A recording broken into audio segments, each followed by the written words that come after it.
के सिंह जी, एस के दुबे जी, मनोज झा जी, राकेश मिश्रा जी, माननीय अमरेंद्र कुमार सिंह जी, श्री अनिल, कलाकार भाई और बहनों, यह सम्मेलन केवल एक सांस्कृतिक आयोजन नहीं बल्कि हमारी समृद्ध भाषा परंपरा और अस्मिता का जीवन उत्सव है।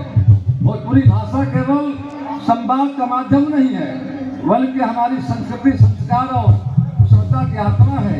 इसकी मिठास महत्ता विश्व भर में बसे करोड़ों लोगों को एक सूत्र में बांधती है। आज मॉरिशस, फिजी, सूरीनाम, त्रिनिदाद और टोबैगो जैसे अनेक देशों में भोजपुरी की गूंज सुनाई देती है, जो हमारे पूर्वजों की मेहनत और त्याग की अमिट पहचान है।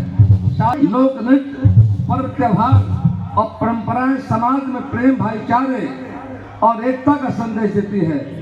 आज आवश्यकता है कि हम इस अमूल्य धरोहर को नई पीढ़ी तक पहुंचाएं और इसे आधुनिक तकनीक के साथ जोड़कर और भी सफल बनाएं।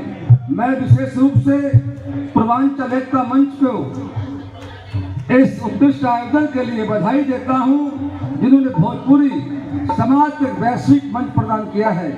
इस प्रकार के आयोजन बल्कि आने वाली पीढ़ियों को अपनी जड़ों से जोड़ने का कार्य भी करते हैं। आज का समाज डिजिटल युग का है, हमें भोजपुरी भाषा को साहित्य को भी बढ़ावा देना होगा।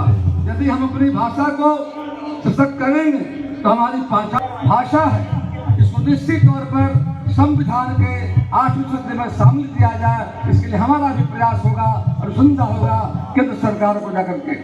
अंत में मैं ही कहना चाहूंगा, हम सभी मिलकर भोजपुरी भाषा और संस्कृति के संरक्षण और संवर्धन के लिए निरंतर प्रयास करते रहें। ये हमारे पूर्वजों के प्रति सच्ची श्रद्धांजलि होगी। आप सबों को इस सफल आयोजन के लिए दिल की गहराई से हार्दिक बधाई, शुभकामना देता हूँ। जय हिंद, जय बिहार, जय भोजपुरी।